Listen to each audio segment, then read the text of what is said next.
You know that moment when your entire world crumbles while you're doing something as mundane as laundry? Well, picture this. There I was, Susan Parker, being the perfect wife on a Wednesday evening, sorting through my husband's dirty clothes like the devoted domestic goddess I thought I was, when I found a crumpled receipt that made my marriage collapse faster than a house of cards in a tornado. Giovanni's Italian Bistro, $347.89, Tuesday, 7:30 p.m. Now, here's the beautiful irony. I discovered my husband's infidelity while literally cleaning up his messes. The receipt was wadded up in his khakis like discarded evidence, which perfectly described what Brad had apparently done with our 8-year marriage. $347.89 for dinner at the kind of restaurant where they pronounce bruschetta correctly and charge you a week's grocery budget for the privilege. The same restaurant where Brad once told me the prices were absolutely insane, and we should stick to places that don't require taking out a loan. But apparently, financial responsibility goes out the window when you're trying to impress Jennifer Jen Moore from his office's accounting department. Let me properly introduce myself. I'm Susan Parker, 34 years old, marketing coordinator by day, and apparently amateur detective by brutal necessity. I'm the kind of woman who color coordinates her closet, remembers everyone's birthday, and still clips coupons because every dollar saved is a dollar earned, as my late grandmother used to say. I have brown hair that I tell myself looks sun-kissed, but probably just needs professional intervention, and I'm 5'6" in my favorite sneakers. The same sneakers I wear to run errands while my husband apparently wines and dines his coworker on our joint dime. Brad Parker. Yes, we're that couple with matching surnames because I made every predictable choice possible, is a car sales manager with the confidence of someone who peaked in high school but never received the graduation notice. He's got a receding hairline that he hides with increasingly expensive hair products, polo shirts that wage daily battles against his expanding midsection, and the unshakable belief that his opinions about football strategy could revolutionize the NFL. We met 7 years ago at a mutual friend's barbecue, back when I thought available and compatible were the same thing. He knew the difference between brisket and ribs, laughed at my jokes without checking his phone, and didn't immediately ghost me after our first date.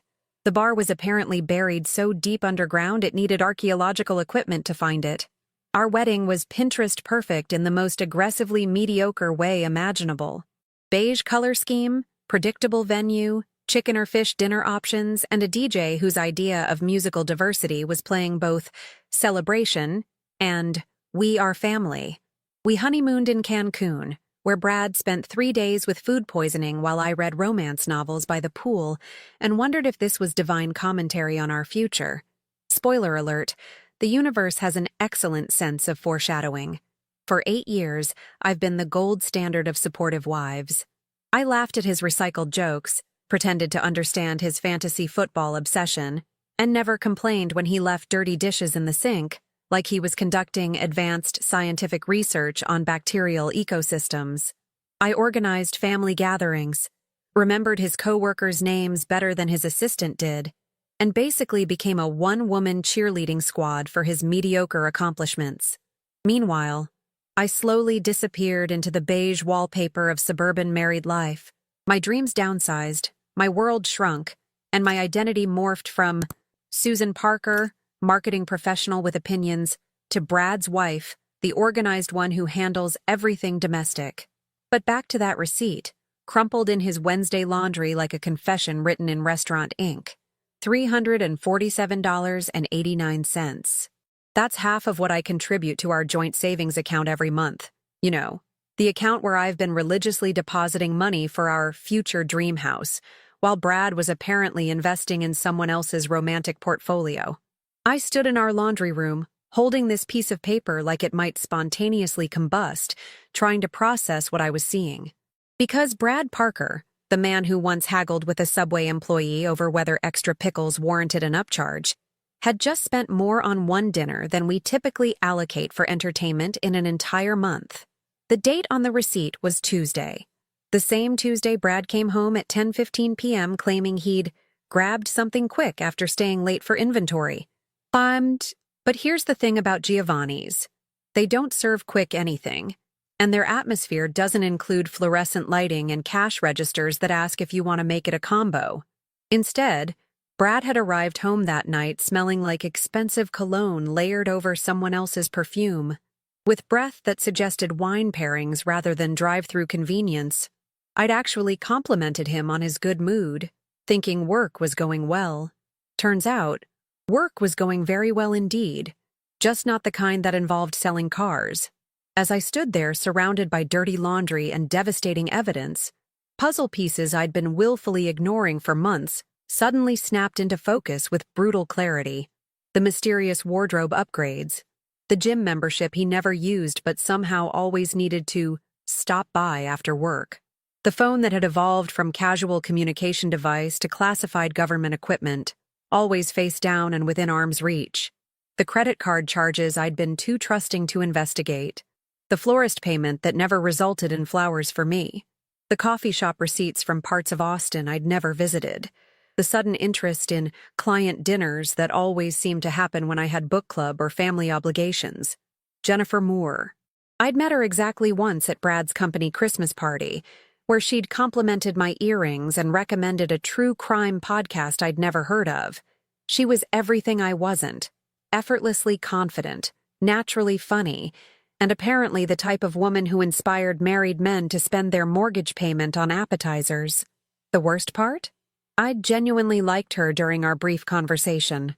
We'd talked about serial killer documentaries while Brad mingled with other co-workers, and I'd gone home thinking how fortunate he was to work with such engaging people.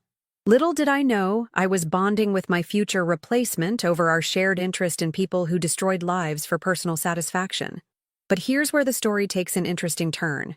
Instead of immediately confronting Brad like any rational person would, instead of crying or screaming or demanding explanations, I did something completely unprecedented for Susan Parker, professional people-pleaser and lifetime president of the Let's Discuss This Calmly Club. I got strategic. Standing in that laundry room, holding evidence of my husband's betrayal while surrounded by his dirty clothes, I realized something liberating. I had approximately 22 hours before Brad's next inventory meeting, which, according to the pattern I was now recognizing, would be tomorrow, Thursday evening. 22 hours to plan something that would transform his romantic dinner into an educational experience about consequences, financial responsibility, and the dangers of underestimating organized women with access to joint credit accounts. I wasn't just going to catch him cheating. I was going to orchestrate the most memorable evening of Brad Parker's life, complete with public embarrassment, financial humiliation, and social consequences that would make his Tuesday night dinner look like a pleasant memory. Susan Parker, perpetual doormat and professional conflict avoider, was about to become Susan Parker, director of karmic justice and executive producer of her husband's comeuppance. And tomorrow night's performance was going to be absolutely spectacular. Before I detail my masterpiece of marital justice, let me paint the complete picture of how I became Mrs. Completely Clueless Parker. Because trust me, the warning signs weren't subtle. I just had the observational skills of someone who'd been gaslit so thoroughly, I started thinking the smell of smoke meant someone was making s'mores. The transformation began about 6 months ago with what I now call the Great Personal Renaissance. Brad went from a man who considered deodorant optional on weekends to someone who owned more grooming products than a professional makeup artist. He started using cologne that cost more than our monthly streaming service budget, began dental flossing for the first time since our engagement photos, and somehow developed strong opinions about thread counts that didn't involve complaining about price tags. When I praised his sudden commitment to personal hygiene, he claimed he was trying to project more professionalism at work. How wonderfully ambitious. Except his definition of professional apparently meant looking good enough to impress someone who wasn't legally obligated to find him attractive. The wardrobe evolution should have triggered every alarm I didn't know I possessed. Brad transformed from exclusively shopping clearance racks to owning shirts that weren't permanently wrinkled. He discovered the revolutionary concept of pants that actually fit his body, learned to coordinate belts with shoes, and somehow acquired the kind of casual confidence that comes from knowing someone appreciates your efforts. I actually bragged to my book club friends about his metamorphosis. Brad's been taking such wonderful care of himself lately, I'd tell them over our monthly wine and literary pretensions. It's like he's rediscovered his self-worth. What he'd actually rediscovered was his ability to attract women who hadn't spent 8 years watching him leave dirty socks everywhere and explain why the Dallas Cowboys were definitely going all the way this year. The gym membership was another red flag I missed with Olympic-level obliviousness. Brad, who once got winded carrying groceries up a single flight of stairs, suddenly developed passionate commitment to cardiovascular health. He'd disappear for workouts at peculiar hours, consistently forgetting his gym bag, and somehow never improving his actual fitness level. But hey, I thought, good for him for prioritizing wellness. I was clearly just being paranoid from watching too many documentaries about lying spouses. Meanwhile, I was living my best suburban housewife fantasy with the dedication of someone auditioning for a lifestyle blog. I meal prepped every Sunday, maintained our social calendar with professional efficiency, and even started that herb garden on our back deck because cooking with fresh basil seemed sophisticated. I was essentially cosplaying as a domestic goddess, while my husband auditioned for the lead role in Married Men Behaving Badly Texas Edition. The phone behavior evolution was perhaps my most spectacular failure of pattern recognition. Brad's device went from being casually abandoned on counters like forgotten mail to becoming a permanent appendage that required constant monitoring. Suddenly, it lived face down, within arm's reach, accompanied by nervous laughter whenever notifications interrupted our conversations. When I mentioned his newfound phone protectiveness, he explained he was practicing being more present in our relationship. How romantically mindful. Except present meant physically occupying the same space while mentally coordinating his extracurricular romantic calendar. The creative dinner excuses started around month 3 of what I now recognize as Operation Replace Susan with someone more interesting. Brad's vocabulary expanded to include phrases like unexpected client meeting, late inventory session, and mandatory team dinner, all delivered with the acting prowess of a middle school theater student who'd forgotten his lines. He'd return home at increasingly late hours, claiming he'd grabbed something quick for sustenance, but somehow never smelling like fast food. Instead, he'd arrive carrying the aromatic evidence of expensive restaurants and unfamiliar perfume, wearing the satisfied expression of someone who'd enjoyed excellent wine and even better company. But did I question these obvious inconsistencies? Of course not. I was too busy being grateful that he was so committed to advancing his career. Meanwhile, the only thing advancing was his relationship with Jennifer Moore, funded by our joint checking account. I should have recognized catastrophic problems when Brad started conducting surveillance operations on his own wife. What time does book club usually end? Are you still planning to visit your sister this Saturday? What's your typical target schedule? He was basically running reconnaissance missions while I thought he was showing renewed interest in my social life. The most pathetic part? I occasionally modified my plans to accommodate what I assumed was his desire for more together time. When he'd inquire about my evening activities, I'd sometimes cancel or abbreviate social engagements because I thought he wanted to spend quality time reconnecting. Turns out, he just needed accurate intelligence about when our house would be available for whatever married men do when they're planning affairs. The mysterious credit card charges began appearing 3 months ago, but I rationalized every single transaction like a defense attorney for my own marriage. Coffee shop in an unfamiliar neighborhood? Perhaps he was exploring new lunch options. Restaurant I'd never heard of? Probably networking with colleagues. Florist charge that sparked excitement about potential surprises?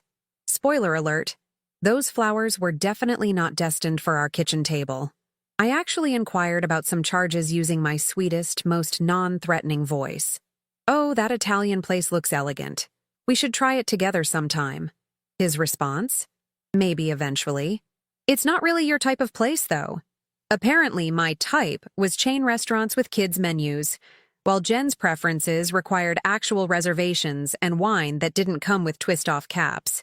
The beautiful irony of this entire situation, I was the family's financial administrator. I balanced our checkbook, managed our savings goals, set up all our account alerts, and basically served as unpaid bookkeeper for our household, including, as it turned out, maintaining detailed records of Brad's romantic investment portfolio. Every credit card notification was essentially real-time updates on my husband's infidelity, delivered directly to my phone by my own organizational efficiency. I was funding my own humiliation while keeping meticulous documentation of every transaction. If betrayal were a business model, I'd have been Employee of the Month for my dedication to accurate financial record-keeping. Meanwhile, Jennifer Moore was living her best life as the primary beneficiary of my excellent money management skills. Every romantic dinner I subsidized while eating frozen meals alone, every expensive evening I financed while clipping grocery coupons, every hotel charge I funded while organizing our linen closet. She was enjoying the lifestyle I was budgeting for but never experiencing. Wednesday evening, after discovering that receipt, I spent 4 hours conducting forensic analysis of our financial records with the dedication of a CPA during tax season. The pattern was gorgeous in its predictability. Every Tuesday and Thursday for 8 weeks. Mysterious charges at establishments I'd never visited, in Austin neighborhoods I'd never explored, during hours when I was home managing our domestic operations while Brad managed his double life. Giovanni's receipt for $347.89 wasn't an isolated incident.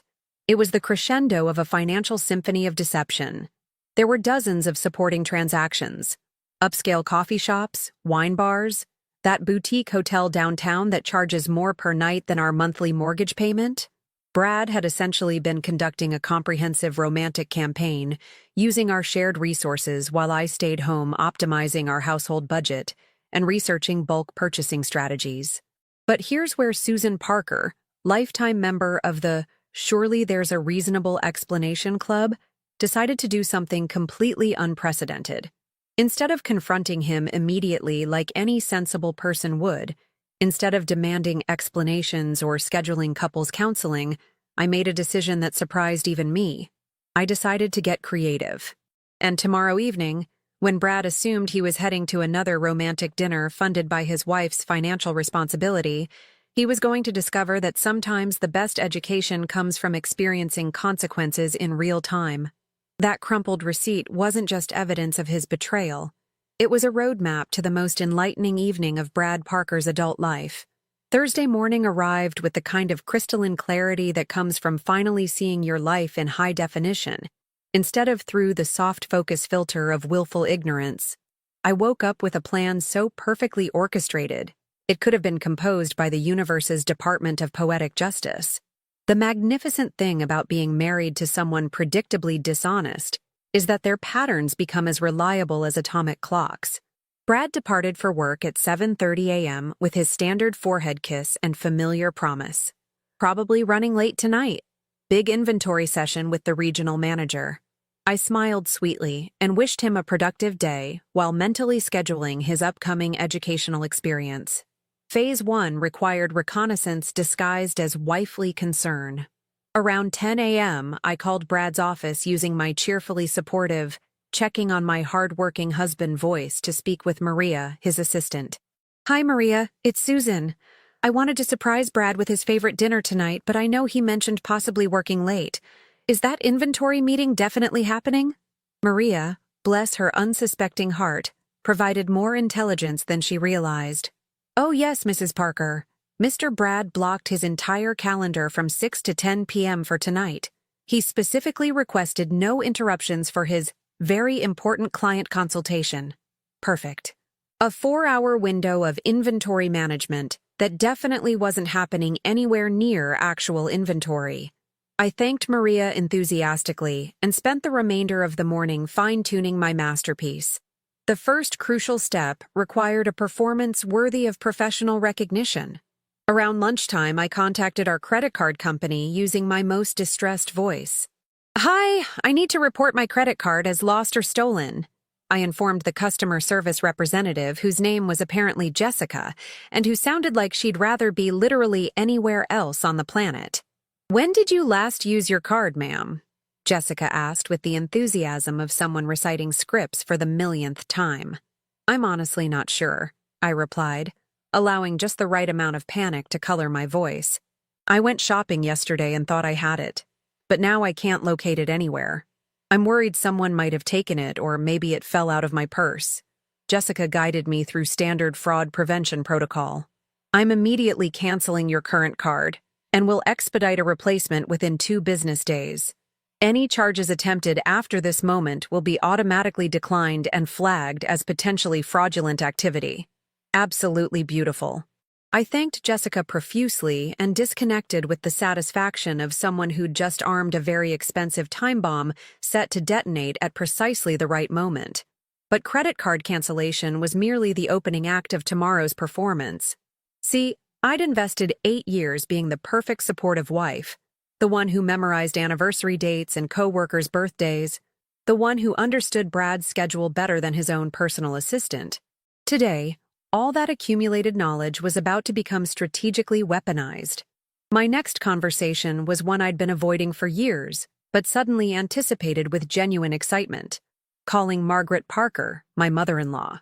Margaret represents what you'd diplomatically describe as a traditional woman with unwavering convictions about marriage, family values, and maintaining respectable public appearances.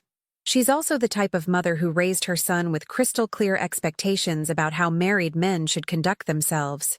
"Margaret, it's Susan," I announced when she answered, employing my most serious daughter-in-law tone. "I need to discuss something quite important concerning Brad's recent behavior." The conversation that followed was a masterclass in strategic information warfare. I didn't open with accusations. I led with genuine concern. "I've been noticing some troubling changes in Brad's patterns, and I discovered some receipts that are extremely concerning. I have strong reasons to believe he's having an affair." Margaret's response exceeded my highest expectations. The woman who'd invested 35 years raising Brad to be a respectable gentleman was not pleased to discover her parenting investment was yielding questionable returns. "That boy," she declared with the tone of someone personally offended by moral failures, "was raised significantly better than this behavior suggests." I provided carefully selected evidence to ignite her maternal outrage without revealing my complete strategy.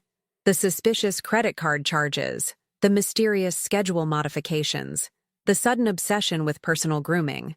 Margaret absorbed every detail like a prosecutor constructing an airtight case.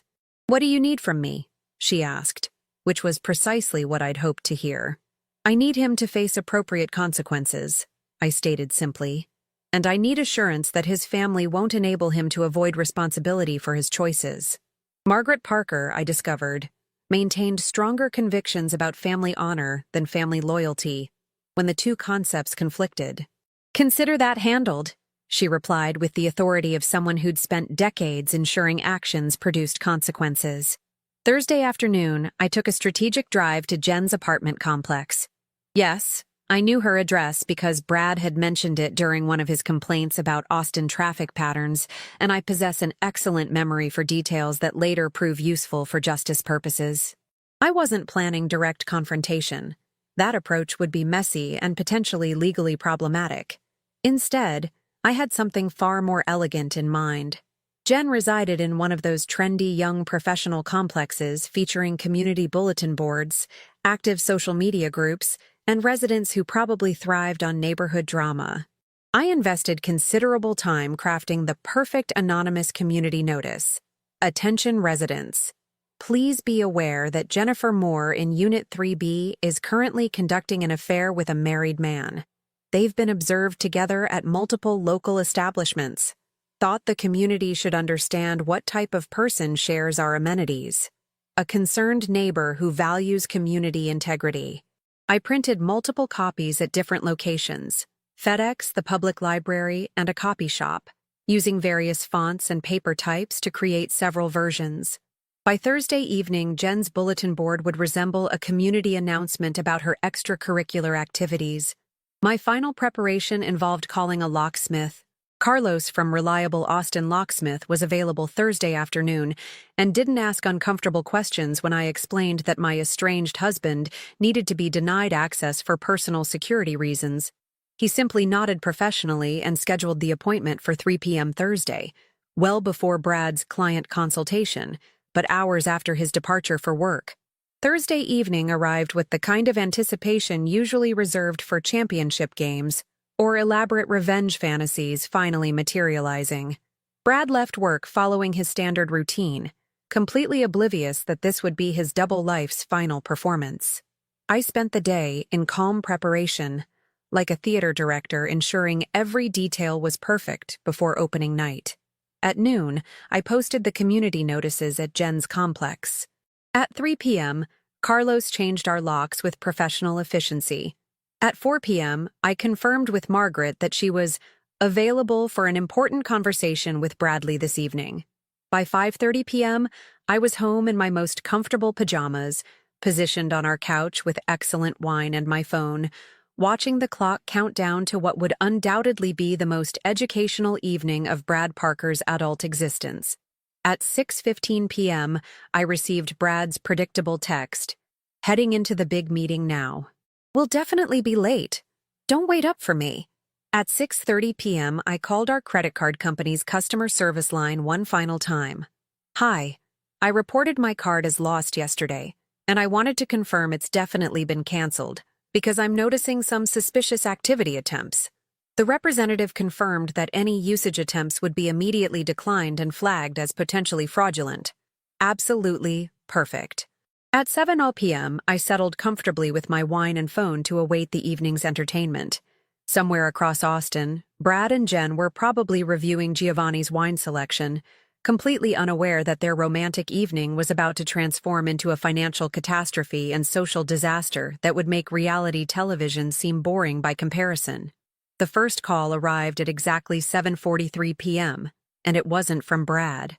The first call came from an unknown number, which made the moment even more delicious than I'd anticipated. It was Giovanni's restaurant manager calling to inform me there was a payment issue at my husband's table, and they needed to speak with the primary cardholder immediately. "Oh my goodness," I responded in my most genuinely concerned voice. "What type of issue are we talking about? Is everything all right?" The manager, who sounded like someone who'd navigated awkward situations before, but really didn't want to be managing this particular crisis on a Thursday evening, explained that my credit card had been declined multiple times and was showing as canceled due to suspected fraudulent activity. "That's so strange," I continued with Academy Award-worthy confusion. "I did report my card as missing yesterday because I couldn't locate it anywhere in my purse. Are you absolutely certain it's my husband attempting to use it? Could you possibly describe the gentleman for verification purposes?" The manager proceeded to describe Brad down to his receding hairline, tendency toward dramatic hand gestures when telling stories, and habit of over-explaining wine selections to appear sophisticated. "That definitely sounds like my husband," I confirmed. "But I'm quite confused because I'm currently at home. Is he there with another person? Because if he's using a canceled card, I'm genuinely worried something might be seriously wrong." There was an extended pause filled with background restaurant noise. "Ma'am, your husband is dining with a female companion. They've already ordered and consumed most of their meal." "A female companion?" I allowed precisely the right amount of hurt to creep into my voice. "I see. Well, as I mentioned, the card was canceled yesterday due to security concerns, so any charges would be automatically declined. I'm sorry you're dealing with this awkward situation, but I cannot authorize payment for a dinner I had no knowledge was occurring." I could hear muffled conversation in the background, Brad's voice escalating toward panic, the manager attempting to maintain professional composure in an increasingly unprofessional situation, and what sounded like Jen asking repeatedly, "What's happening? Why is everyone looking at us? What should we do regarding the outstanding bill?" the manager inquired. "That's entirely between you and the individuals who ordered the meal," I replied sweetly. "I certainly hope they have alternative payment arrangements available. Best of luck resolving this situation." I disconnected and immediately activated a timer on my phone. I estimated exactly 3 minutes before Brad would be calling with his number. 2 minutes and 54 seconds later, my phone illuminated with Hubby, a contact name I'd been intending to update for months and was now profoundly grateful I'd procrastinated changing. "Susan, what the hell did you do?" Brad's voice was pure panic seasoned with public humiliation. I could hear restaurant ambiance in the background, and Jen asking frantically, "What's happening? People are taking pictures." "Oh, hi, sweetheart," I responded with the brightness of someone genuinely delighted to hear from him. "How's that crucial inventory meeting progressing? You sound like you're in a restaurant rather than reviewing stock reports." "Susan, this isn't remotely funny. Our credit card was declined, and the manager called you directly. Did you actually tell them I was here with another woman?" "Well, are you?" I asked with innocent curiosity. "Because I reported our card as missing yesterday after I couldn't locate it anywhere. Amusing coincidence, though. I actually discovered it this morning in my purse, right beside a fascinating receipt from Giovanni's for nearly $400. From Tuesday evening. The same Tuesday you claimed to be working late on inventory." The silence was absolutely magnificent. I could practically hear Brad's brain short-circuiting as he attempted to calculate how to explain his way out of this situation while standing in an expensive restaurant with his mistress and a declined credit card. "Look, I can explain everything," he began, which universally translates to, "I'm about to construct elaborate lies." "Oh, I'm confident you can explain," I interrupted cheerfully. "But first, you might want to resolve how you're paying for dinner. I understand Giovanni's maintains strict policies about unpaid bills, and I'm fairly certain your personal credit card is maxed out from all those other mysterious charges I've been documenting." That's when I heard Jen in the background, her voice carrying the mortification that comes from realizing your romantic evening has become dinner theater. "Brad, people are literally photographing this situation. This is absolutely humiliating." Ah, the sweet symphony of social consequences colliding with financial reality. Nothing quite like having your affair interrupted by basic restaurant economics and iPhone documentation. "Susan, please," Brad pleaded, his voice now carrying the desperate tone of someone watching their carefully constructed double life implode in real time. "Just call the credit card company and authorize this one charge. We can discuss everything when I get home tonight." "Regarding that," I said casually, pausing to sip my wine, "you might want to arrange alternative accommodations tonight. I had our locks changed this afternoon." Another pause. This one so extended I wondered if the call had dropped. "You what?" "Changed the locks. You know, for security purposes. Since apparently I can't trust the person who possessed keys to make honest decisions about where he actually lives anymore. Seemed like a reasonable precaution." The background noise was escalating dramatically. I could hear the manager attempting diplomatic resolution, other diners obviously paying attention to the unfolding drama, and Jen having what sounded like a complete emotional breakdown about her professional reputation and community standing. "Susan, you cannot just lock me out of my own house." "Actually, I can. Both our names appear on the deed, which means I possess equal authority to change locks as you do to spend our joint funds on romantic evenings with your girlfriend." The locksmith was very understanding when I explained that my husband had been using our shared credit card for unauthorized romantic expenditures. That's when Brad made the critical tactical error of choosing anger over apology. "This is absolutely insane. You're being completely irrational." "Irrational?" I laughed, and it felt genuinely therapeutic to laugh authentically for the first time in months. "Brad, you've been using our joint credit card to fund a relationship with another woman while I stay home eating microwave dinners and balancing our household budget. If anyone's behaving irrationally, it's the man who thought his wife would never notice $400 romantic dinners in a city where our usual splurge is Applebee's happy hour." I could hear increasingly frantic whispering between Brad and Jen, what sounded like the manager approaching their table again with obvious reluctance, and Brad's voice becoming progressively more desperate. "Look, I'll figure out payment somehow, and then I'm coming home so we can resolve this like mature adults." "You're absolutely welcome to try," I said sweetly.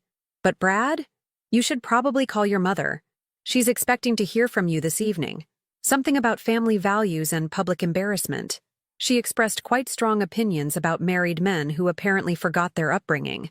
The line went so quiet I could practically hear Brad's blood pressure spiking. "You called my mother?" "I spoke with Margaret yesterday, actually. We had a wonderful conversation about marriage, commitment, and how disappointed she was to learn that her son had apparently forgotten everything she taught him about being a decent human being. She's very much anticipating your phone call. Oh, and Brad? I added as a delightful afterthought. You might want to check on Jen's living situation as well. I understand her neighbors have become quite observant about community standards and personal integrity. I disconnected before he could respond and immediately poured myself another generous glass of wine. Phase 1 was complete, and the results exceeded even my most optimistic expectations. My phone began ringing again immediately, but I allowed it to proceed to voicemail. Then again. By the 5th consecutive call in 8 minutes, I turned the device off entirely and decided to enjoy the peaceful tranquility of my newly secure home. Around 9:30 p.m., I heard the predictable sounds of someone testing keys that no longer functioned, followed by increasingly frustrated rattling of door handles that wouldn't cooperate. Then came knocking, which progressed to more insistent knocking, which eventually evolved into full pounding, accompanied by Brad calling my name with the kind of desperation usually reserved for natural disasters. I reactivated my phone and composed a single text message. Hotel expenses accumulate quickly when you've been spending our money on dinner dates. Your mother's contact information is in your phone if you need somewhere to stay. Or perhaps Jen has the available couch, assuming her neighbors haven't seen the community bulletin announcements yet. The pounding stopped immediately. 22 minutes later, I received a text from Margaret. Bradley is here.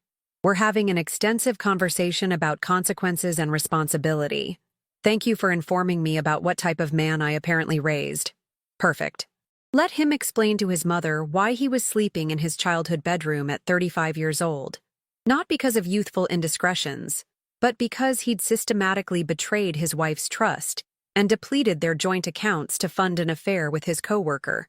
I slept better that night than I had in 8 months, in a bed that suddenly felt enormous and significantly less disappointing. The house maintained a peaceful quiet that felt therapeutic rather than lonely, and for the first time in years, I fell asleep without wondering what lies I'd need to pretend to believe the following day. But the beautiful thing about consequences is they don't conclude with one humiliating dinner.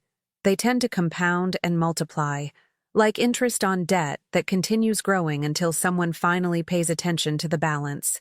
And Brad Parker's educational week was just beginning. Friday morning dawned with the kind of pristine clarity that comes from finally inhabiting reality instead of a carefully maintained fantasy. I awakened to 26 missed calls, 62 text messages, and the profound peace that accompanies no longer pretending someone else's lies make rational sense. The text messages were a masterpiece of escalating panic and diminishing dignity. They began with Brad's damage control attempts. We need to discuss this situation rationally. Progressed through desperate bargaining. I can explain everything if you just allow me inside. Escalated to frustrated anger. You had absolutely no right to embarrass me publicly like that. And finally devolved into pure desperation. I'm sleeping on my mother's couch and she won't stop lecturing me about family honor and personal responsibility. But the genuine entertainment arrived via unknown numbers. Text messages from complete strangers who'd apparently witnessed or heard about the Giovanni's incident through Austin's remarkably efficient social media network. One message read, "Girl, you are absolutely legendary. The entire city is discussing the credit card situation." Another declared, "My friend works at Giovanni's and says the kitchen staff is still laughing about it during their shifts." My personal favorite came from someone whose neighbor lived in Jen's apartment complex. The bulletin board strategy was pure genius. Jen packed up and moved out overnight. The whole building is buzzing about professional ethics and community standards. I spent Friday morning doing something revolutionary. Exactly what I wanted to accomplish. I systematically organized our bedroom, boxing up all of Brad's possessions with the efficiency of someone who'd been mentally preparing for this moment for months without realizing it. I canceled our joint Netflix subscription and established a new account featuring exclusively my preferences. No more sports documentaries or action movies I'd never requested to endure. I even rearranged our furniture, repositioning the couch to face our large window instead of the television, because I'd always preferred natural light to Brad's constant commentary about whatever game happened to be playing. The house began resembling a space where I actually lived rather than a museum dedicated to accommodating someone else's comfort preferences. Around noon, Margaret called. "Susan, dear, we need to discuss Bradley's future living arrangements and behavior." Art? It was the first time in 8 years she'd addressed me as dear instead of Brad's wife. "Of course," I replied, settling into my favorite reading chair with fresh coffee in my preferred mug. "How did your conversation proceed?" "Bradley has admitted to everything," she stated with the tone of someone who'd spent decades teaching children about consequences and was profoundly disappointed to discover her lessons hadn't been permanently absorbed. "The other woman, the restaurant charges, the systematic lies about working late, all of it." I provided Margaret with my complete timeline, the months of suspicious behavioral changes, the credit card charges, the receipt I'd discovered, the comprehensive pattern of deception that had been developing for 6 months. Margaret listened with the kind of focused attention she'd never previously paid to my stories about work accomplishments or family events. "That boy was raised to be honest and faithful," she said finally. "This behavior does not represent who I taught him to become." "No," I agreed.